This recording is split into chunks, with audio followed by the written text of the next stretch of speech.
Good evening, and we begin tonight with dozens upon dozens of Portlanders weighing in on the mayor's proposal to make some big moves on homelessness in the Rose City. Thanks for joining us. I'm David Molko. And I'm Laurel Porter. A lot of people care about this issue, and that plan works towards creating large camps known as campuses with a ban on unsanctioned camping across the entire city. Catherine Cook joins us now. And Catherine, while the big questions remain unanswered, including enforcement and the price tag, this evening city commissioners listened to hours and hours of testimony. Laurel, more than 200 people signed up to testify today. Some supported certain aspects of the plan while criticizing others. The term concentration camp was used a lot. The mayor thanked everyone who spoke and appeared to take some of their ideas very seriously. At City Hall Wednesday, more than 7 hours passed as hundreds of people bent the ears of city council members, all determined to weigh in on Mayor Wheeler's plan to address homelessness in Portland. I do not envy City Council's task to solve this legitimate agenda item 901. It was their first opportunity to do so since the mayor unveiled the 5-part plan on Friday. It includes banning unsanctioned camping across Portland within 18 months. There would be 3 giant sanctioned campsites that would hold up to 500 people each, managed 24/7 with access to hygiene, food, and other services. And there's the goal of building 20,000 affordable housing units by 2033. The proposal also seeks to change city protocols so those who are homeless can more easily access addiction and mental health services.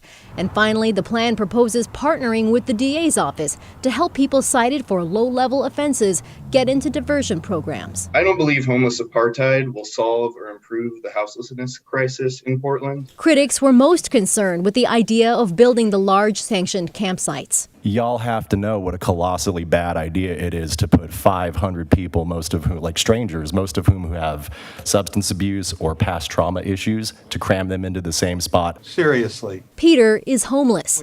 He's afraid he'll be arrested if one of the options in the plan doesn't suit him. This place is going to be a concentration camp. Really, the criminal element will have a field day.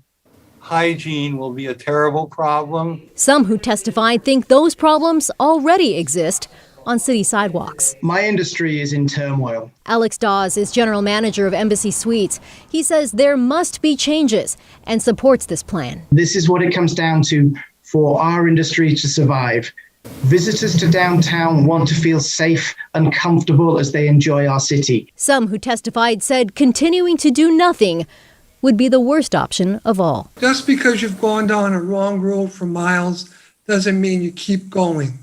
We need to stop this failed social experiment and get on the right road again. Mayor, your plan for the homeless puts us in the right direction again. City Council did not vote on the resolutions tonight. Instead, they plan to take more testimony and vote on Thursday, November 3rd, starting at 2. David. Just 5 days before Election Day, because we should point out it's likely going to take county and state support here to help move this or some version of the plan forward. Catherine, thanks for your reporting tonight. Tonight, the owner of the Pepe Chile carts in North Portland says he's caught yet another bad break, and that is because one of his workers was robbed at gunpoint while on the job at a cart on North Williams. We've got surveillance video of the robbery from Tuesday night. The owner said one masked man ordered the employee to empty the till. A second man armed with a gun stood watch. The worker handed over upwards of $600 in cash and an iPhone before the pair took off. Now, while scary, Antonio Diaz, the owner, says he's not terribly surprised.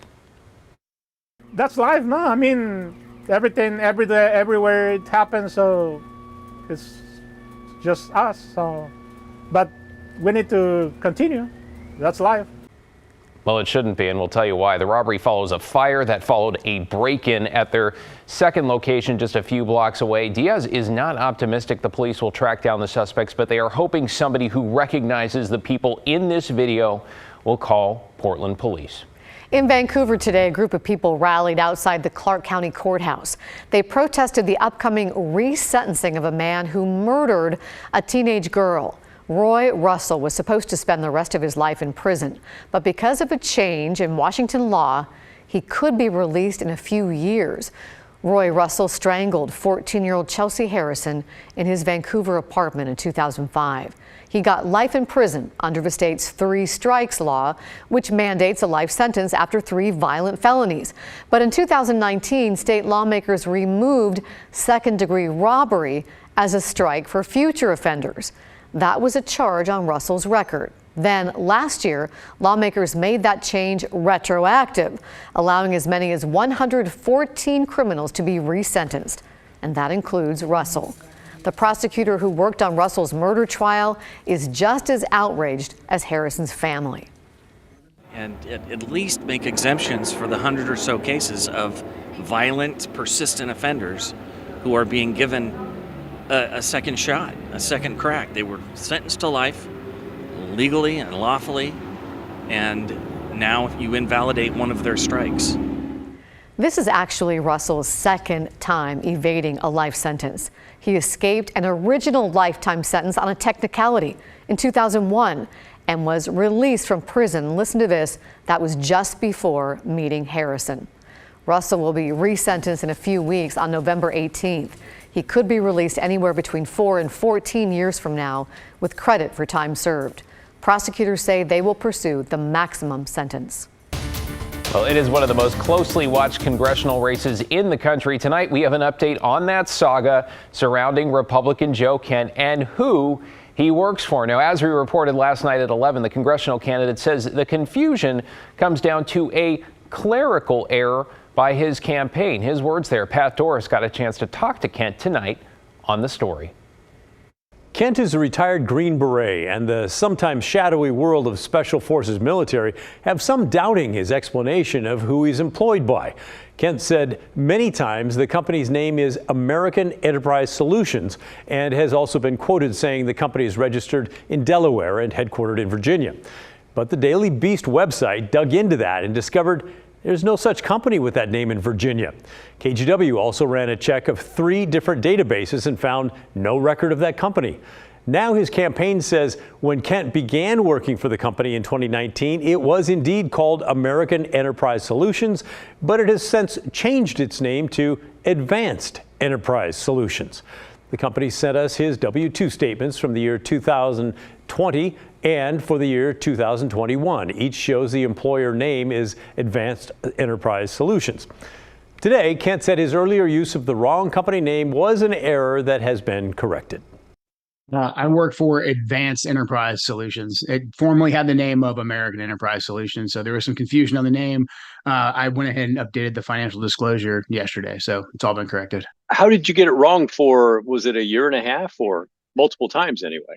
It was called AES is how we referred to it. So we don't wear a logo or, actually have a centralized home office we go into. I asked why he didn't just tell the website that as they were trying to verify who he works for.